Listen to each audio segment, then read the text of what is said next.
This is my 2013 Chevrolet Volt. It's a car that you either get or you don't, and you have to own one to understand how awesome it is. Now, I've owned this car for a little over 3.5 years, and I'm still waiting on Doug DeMuro to do a review on it. So I figured, heck, why not just do it myself? So today I'm going to walk you around the 2013 Chevrolet Volt, go over some interesting quirks and features, what I like, what I don't like, and why it's a great car. Mr. DeMuro, please don't sue me. Unfortunately, the last year for the Chevrolet Volt was last year, 2019. And it's really sad because it's really a great car. Why is it a great car? Well, it can run on electricity and gasoline. So why did GM cancel it? Well, it didn't sell enough and it didn't make them money. And I think the problem was it's a hard car to market. If you don't research it yourself and aren't into electric vehicles, it's a hard car to sell to someone who doesn't understand. So first things first, I'm going to show you where it plugs in, show you where you put gas in it. The Chevrolet Volt runs on electricity for about the first 40 miles. And you plug that in here using a cord that comes with the car. And once your electric range runs out, it seamlessly transitions to the gasoline engine. And you put gas in it right there, just like a normal car. So what's great about the Chevy Volt is how consumer friendly it is to plug in and charge. This is the connector that comes with the car, and I just have it mounted on a nail that I put in the wall. Plugs in right there, normal outlet. Take this, take it to your car, plug it in, charge it overnight, you're done. Because the battery capacity is so small, it doesn't require a level 2 charger or any special charging equipment. It just requires a normal outlet and a nail on the wall. So simple enough then. If you have a garage or a home, you plug it in at night when you're sleeping, fully charged, get your 40-mile range, and then if you go over that range during the day, you use gas. Simple enough, right? Well, not to a lot of people. So why is that? Why is it so hard to understand? Why didn't more people buy the Volt? Well, I think it's because people don't understand batteries. They think they're not going to last long, I have to replace them after so many miles. I can tell you that this car has 76,000 miles on it, and the battery capacity is exactly the same. And Chevy did something very smart when they designed this car with the battery, and I'm going to explain that now. The 2013 Chevrolet Volt has a 16.5 kilowatt hour battery, but they designed the battery in a way that you're only allowed to use 10.5 kilowatt hours of the battery capacity. What does that mean? So you're only able to tap into 66%, and you don't have a choice. So why did GM design the Volt's battery so that you could only use 66% capacity? What happened to that other 33 or 34%? Well, if you know anything about lithium-ion batteries, it's that they like to stay in the range of around 20 to 80%. So I don't know if it's 10 on the back end, 20 towards 100%, but GM only lets you use that middle good range of that lithium-ion battery. And that's for longevity purposes, and so that the battery will really last the lifetime of the car. You're never using that full cycle of the battery. So then you might be thinking, well, why? I have an electric car, I want all the range. Well, you know, if you use all that range, if you use a lithium-ion battery from 100% to 0%, that battery's not going to last you very long. And then you're going to be like, oh, batteries suck, electric cars are stupid. That's why GM did that. You get a good 38 to 40, sometimes I've gotten 50 miles on a charge on that battery, and that battery is going to last you a really long time. It's also thermally managed, which means there's a separate cooling system that keeps the battery at the right temperature. So now that I've explained what the Volt is and how it works, let's get into some of those interesting quirks and features that I find amusing in this electric car. Apologies, this isn't up to Doug DeMuro level of videography, cinematography. Anyway, first interesting quirk is the shift lever. Now, in most electric cars, you have a little joystick or something electronic. It's not physically connected. There's no cable to the transmission. In this car, this electric car, there is. So you press the brake, you put it in gear, and there is, I'm not gonna show you this, but there is a physical thing that moves, a wire connected to the transmission.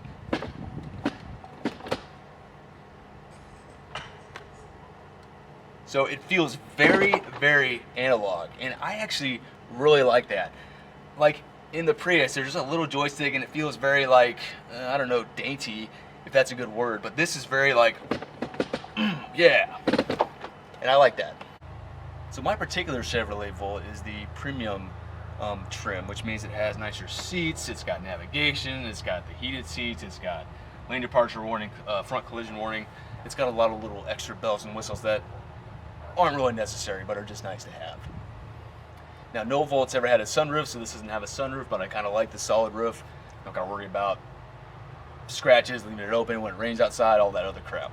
And honestly, it's really a nice, comfortable car. There's nothing wrong with it. The seats are fine, they're comfortable. We've taken road trips with this car. You know, your butt doesn't hurt, my back doesn't hurt.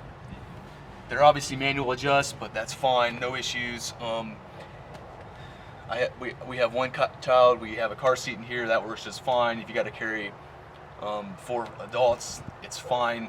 Now, the back seats might be a little cramped for adults on a trip, but for short trips around town, no big deal. Electric cars like the Chevrolet Volt, there's something called regenerative braking, and with this car, the only way to differentiate how much regen you get off the throttle is between D and L. Now, this is confusing to people who've never driven an electric car before. So drive, the car runs like a normal automatic transmission car. You let off, sound cute, right? You let off the accelerator, the car just kind of coasts. You get a little bit of regen, but overall the car just kind of coasts.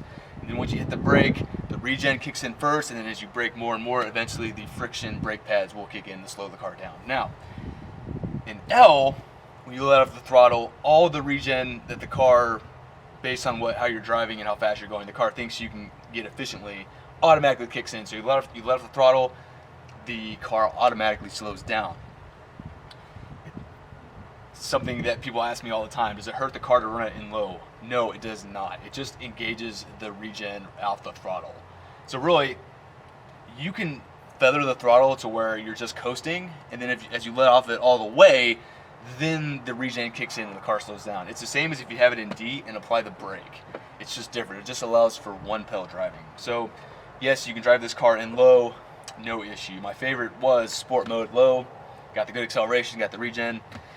And now I'm so used to having that regen, just like any Tesla owner out there can say, that when I put it in drive once in a while just for the fun of it and let off the throttle, it scares me because the car keeps going. The car does not slow down. It's like, oh shit, slow down, car, because I'm used to driving it in that L mode. So for my last kind of interesting quirk or feature you want to talk about is the engine. Now, this engine kind of has a mind of its own. So as long as the temperature is above 35 degrees outside, I'll get into that a little bit later, and you have the battery charged, the car will run, unless you tell it otherwise. The car will run on the battery until that battery gets to a certain level, so it'll read 0 on your battery gauge, and then the engine will just kick on and your car can go as long as you have gasoline. But if you run the car long enough without running the gas engine, it'll kick on randomly, and it'll tell you, I don't know what it says exactly, but it'll say engine running due to regular maintenance or something like that. So essentially it's to keep the lines clear, run some fresh fuel through the engine, get things moving, nothing to worry about. Now, the engine will start if the car's on and you open the hood, which is interesting. I don't know why, that doesn't make sense to me, but I'm sure it's for maintenance or something. And also, on here you have a temperature gauge. If that temperature gauge goes down to 35, the engine will kick on, I'm assuming to provide heat for all the electronics in the battery and to save your battery life, essentially, which is fine. It's fine. I hate when the engine runs, but it's fine. So if you have this car and the engine turns on randomly for some reason, it's not random, it's for a reason. Car's on, let's see if she fires up when I open the hood.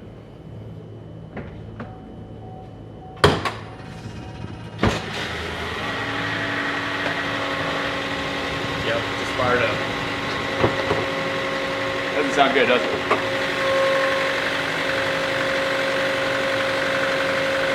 Sounds like a 4-cylinder generator. May not sound pretty, but it works just fine. Oil changes every 2 years.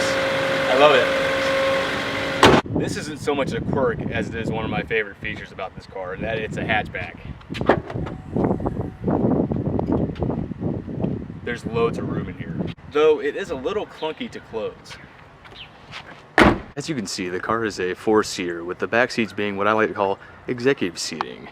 And if you fold those seats flat and take that center arm piece out in the middle there, you have quite a lot of storage space. And if you need more storage space, stay up. Put that up, That's where the charge cable can be stored. And over here, I think that's for like a, I don't know what that's for, but I got some other things over there too, but just some extra storage. And your 12-volt batteries down here.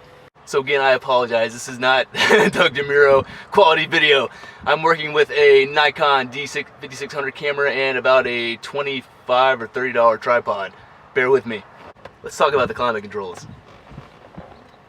So climate's very interesting.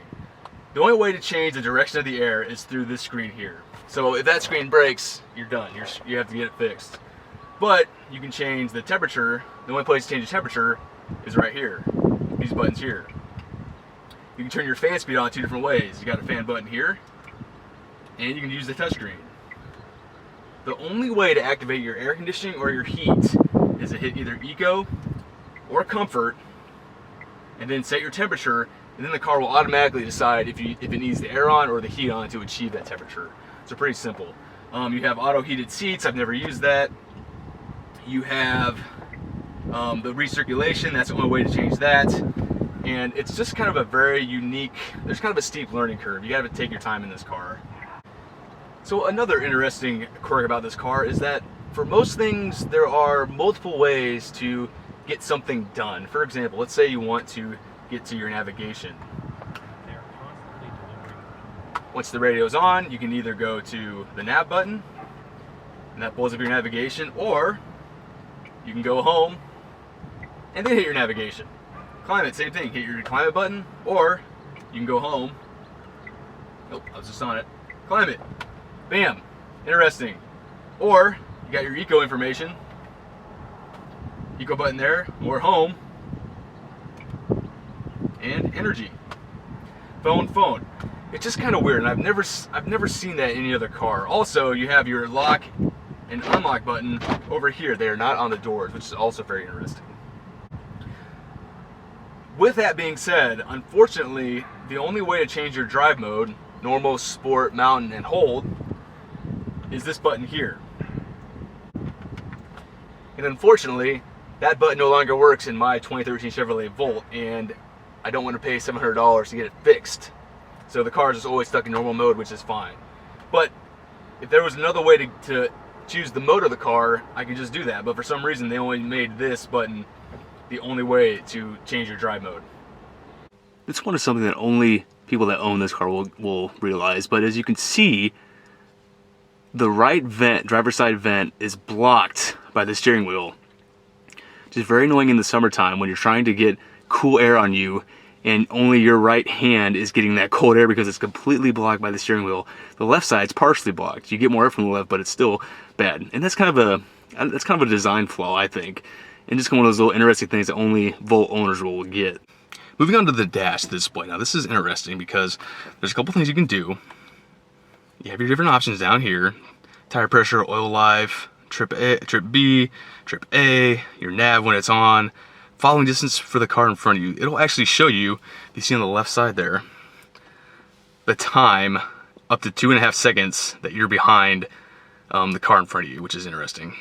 This screen here will show your kilowatt output and then input when you slow down on the regen. And also on the left side, and on the right side is your engine output when the engine is running. So on the left side, top left, you have how much mileage you have in the gas tank. Right now I have about a half tank of gas, full battery indicating 39 miles of range. Add those two up, you get total range 215 miles. Car's on, it's ready.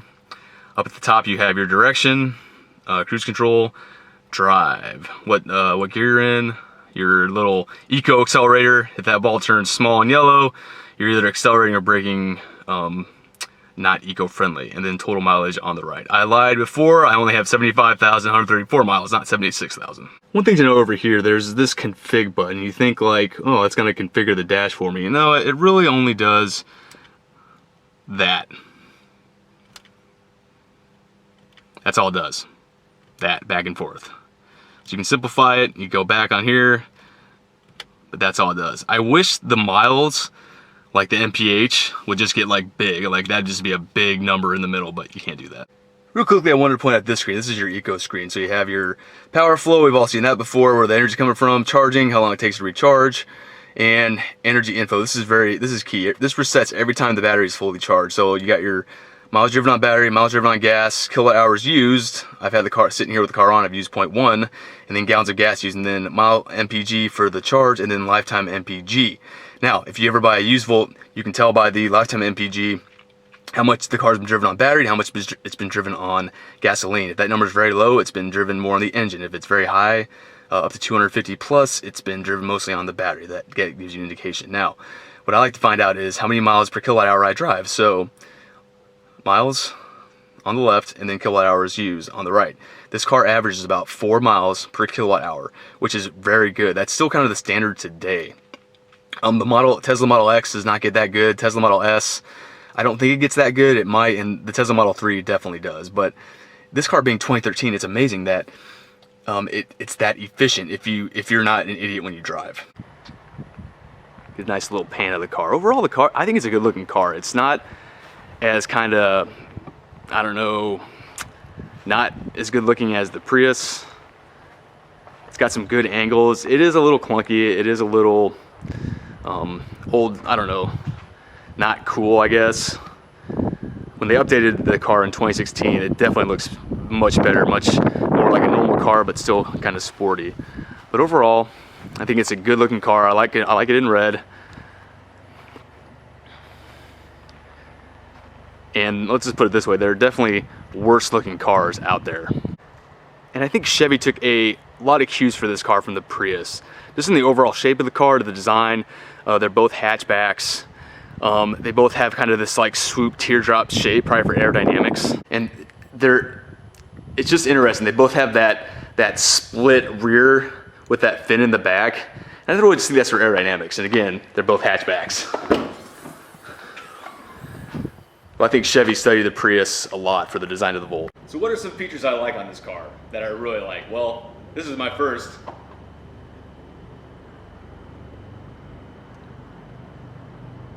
So what are some features I like about this car? Well, this is actually my favorite.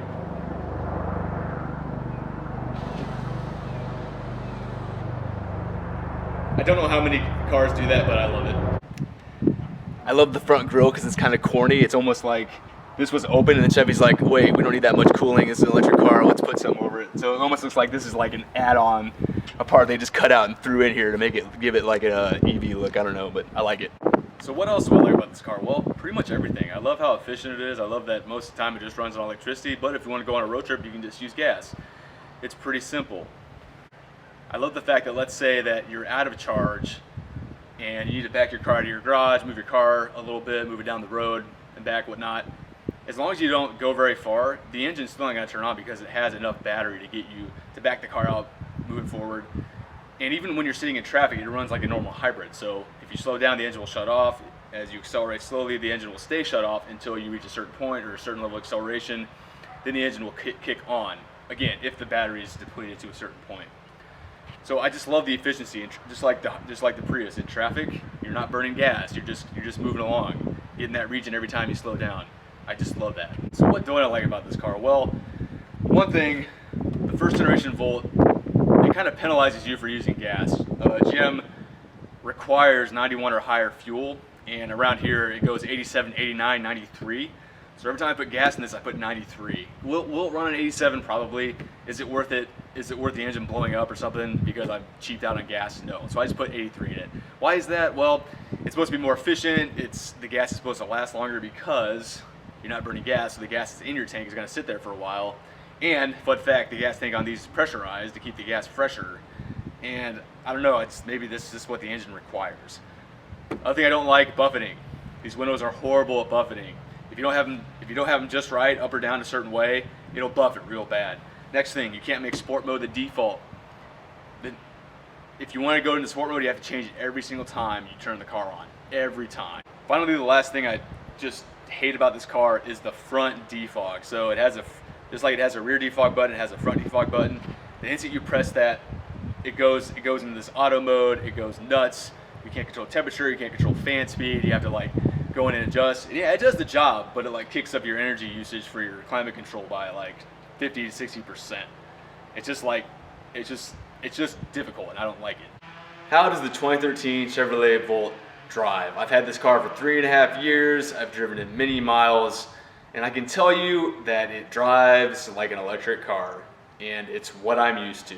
It's quiet, it's smooth, and one thing about this car is it really makes you appreciate EVs and how awesome they are when you run out of charge and the engine has to kick on.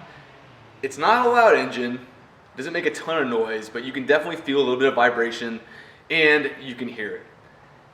It just makes you really appreciate how awesome EVs are. So now that I've explained the Chevy Volt, I've gone over some of its interesting quirks and features, and I've taken it out on the road for a drive, it's time for the Clay score. Just kidding. That's it, the review of my 2013 Chevrolet Volt.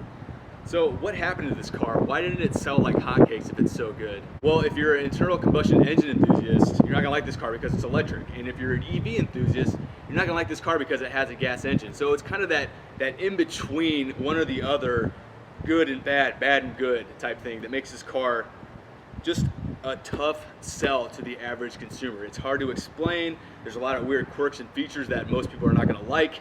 And it's so sad because it's such a great car. If your commute is about 40 miles a day or less round trip, this is a great car because it's a pure EV for you. But if you want to take a road trip on the weekends, or you gotta like go to the grocery store, you don't have any range anxiety because it just runs on gasoline. Thanks for watching. Hope you enjoyed my video. Please, Doug DeMuro, if you see this, please don't sue me. Mad respect, dog. Mad respect. See you next time. Like and subscribe.